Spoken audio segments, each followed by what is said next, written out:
All right, so let's have a little heart-to-heart, little chat, shall we, about reform and saving the country and the Senate and Pete Hegseth and everything else. But before we get to that, I had a buddy one time in the Marines, and he was always training. He did the strongman competitions. Have you ever seen those, the world's strongest man stuff? In fact, I lived in a mobile home with this guy for quite some time. That's a true story. I've had a long life. And he would wake up every morning and he would make a pound of bacon. A pound. Not kidding. Just drop the whole pack in there and eat the whole thing. Anyway, he was a strongman, big strongman guy, always training, lifting, always doing that stuff. And because he did that, he would train other dudes and ladies who wanted to get big and strong and buff, maybe do competitions or just get big. And so we had a lot of time together. Again, we lived in a mobile home together. We had a lot of time together, and he's telling me all the time, and I'd ask about, what were the frustrations of the day? We're just gabbing about things. And he would say, my biggest frustration is you get somebody in there, somebody motivated. He wants to, maybe he's flabby. Maybe he wants to turn himself around, or maybe he wants to get big, he wants to get strong. And he said the guy will show up, and he'll just kill himself, work really hard, just lifting hard, sweating. And he'll show up, a couple weeks, he'll do this. And then he'll look at himself in the mirror. He doesn't feel big and strong. He's not there. And he said, my biggest frustration is getting through to these people that getting big and strong and buff and strongman competitions takes time. They want it now. And they're working hard for it. They want it now. They're working hard. They want to see the results. I want to be the strong man. I want to be able to lift 1,000 pounds. Why can't I? You got to get through to them that it takes time. You want the results now. You need the results now. I'm going to the beach next month. But results don't come like that. So let's have a chat about what's happening right now in the United States Senate in various ways. Pete Hegseth is obviously something big for us here on the show. We talk about it all the time, how important it is that Pete Hegseth is confirmed as Secretary of Defense for a variety of reasons. One, Pete Hegseth knows exactly what the men on the ground go through. He has a great idea to remove all the commie filth from the military. He's exactly what we need, an outside-of-the-box thinking reformer type, not the good old boy General Admiral network.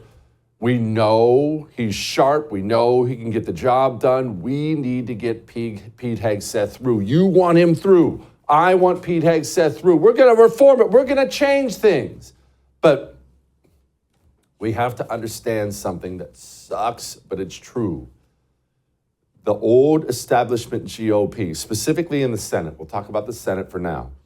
The establishment GOP, they do not see themselves as being the vanguard of reform that's coming to clean out the deep state and wipe all these commies out. That's not how they see themselves. That's how you want them to see themselves. That's how I want them to see themselves. That's how we want all of our elected representatives to see themselves. We want them to be our tip of the spear. Go, lead us, reform things, let's go. But that's not how they see themselves. They see themselves, the Mitch McConnells, John Cornyn's, Joni Ernst, these Mike Rounds, John Thune, the old establishment GOP guard in the Senate, they see themselves completely the opposite. You see, you're a charging army. You got the spears out. You're getting ready to attack. And you want to see them in the front. But they see themselves as being on the other side. They see themselves as being the front line of defense, slowing you down from making real change. These people are highly, highly invested in everything staying the same. Go take a look at Joni Ernst. Go take a look at her FEC report. You know you can do this. You can be a journalist yourself. You realize that. It's free. The FEC, fec.gov, right there on your phone. Pull it up right there. You can look at all those defense contractor donations to Joni Ernst. So Joni Ernst, she went on Fox News and wouldn't commit to Pete Hegseth. Why? It doesn't sound on your answer that you've gotten to a yes. If I'm wrong about that, correct me. And if that is the case, it sounds to me as if the hearing will be critical for his nomination. Am I right about that? I think you are right. I think for a number of our senators, they want to make sure that any allegations have been cleared, and that's why we have to have a very thorough vetting process. And that's why I was happy to sit down with Pete and have that conversation with him yesterday. So again, all I will say at this time is that we did have a very thorough discussion over a number of those issues, and the vetting will continue, I am certain, through the next month or so until we approach that hearing date. Okay. The ultimate politician non-committal answer. Want to make sure allegations have been cleared, but that, of course, doesn't make any sense because all allegations have been cleared. Any allegations they've dug up have been old, cleared, done, gone. All allegations have been cleared. So why would you give an answer like that? Because she doesn't want to vote for Pete Hegseth. Why doesn't she want to vote for Pete Hegseth? I don't know. Maybe it's campaign donations. Maybe she's being blackmailed. There's a lot of that out there. But that's not just something that happens in the movies on your little Netflix special. That's real. That's how life works. These intelligence agencies, military-industrial complex, they will gather blackmail information on you and use it against you. It's happened really a million times throughout history. Maybe it's that. I don't know. I don't know what the reasons are. But you, Joni Ernst, is sitting there, senator from the red state of Iowa. You, me, we would think, wow, she's going to be tip of the spear. She's leading the charge, right? Joni Ernst doesn't see herself as leading the charge. She's on the other side.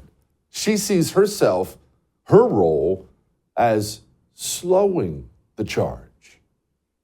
And speaking of the Senate, look, it's not just about Hegseth here. There's been a lot of talk and a lot of excitement with me too, I'm pointing fingers here, about Elon Musk and Vivek taking over this Department of Government Efficiency and slashing the spending. You know that's something I'm hot on. I've always been hot on a long enough timeline. It's the only thing that matters. If we collapse financially, then nothing else is going to matter, right? So I've been all over that. You're all over that. And we hear Elon Musk, he keeps buying companies like Twitter and he's firing 80% of the workforce and streamlining things. And Vivek's going to get in there and we're excited. And yeah, going to cut this and cut that and cut this and cut that. I saw a report this morning. Of course, the Senate, GOP Senate aides, they're already scoffing at the very notion of Vivek and Elon.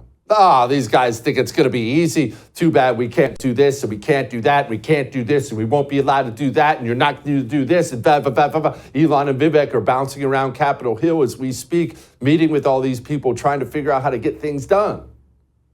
So this is a long, long buildup for me to say this to you.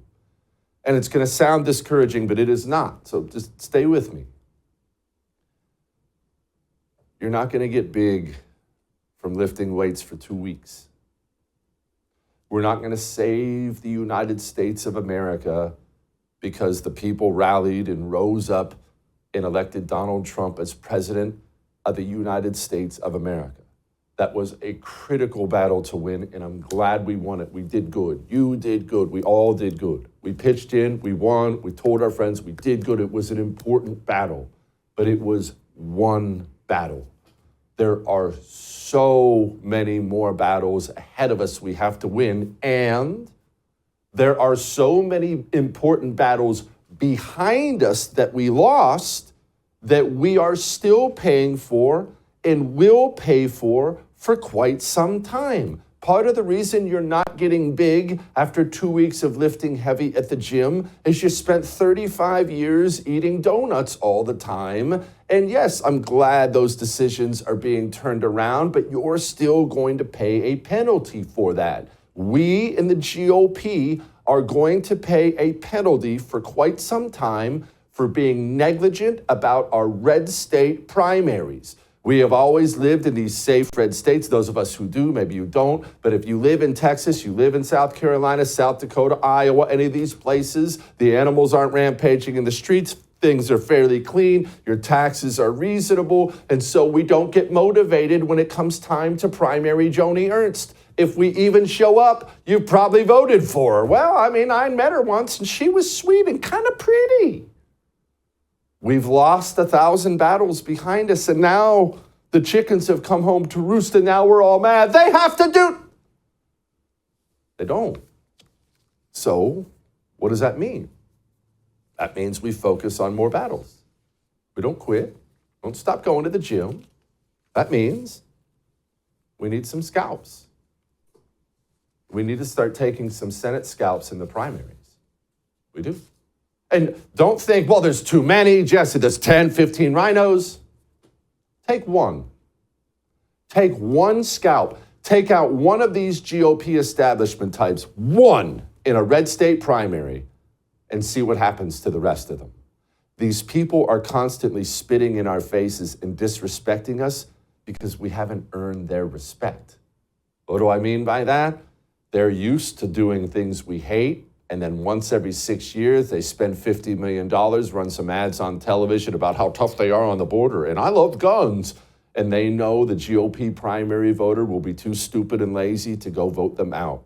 That is what we must change. And if we do, if we take one scalp, the others will sit up and be put on notice. Uh-oh, I don't think I can make that vote. What if they do to me what they just did to John Cornyn?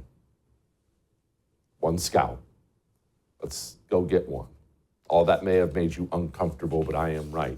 I would thank you for coming to my YouTube channel, but I know how brilliant it is, and I know you love it here. So subscribe and watch. We're going to start really ramping things up and putting some funny stuff, some interesting stuff out there, some collaborations. Either way, my YouTube channel is officially the place to be.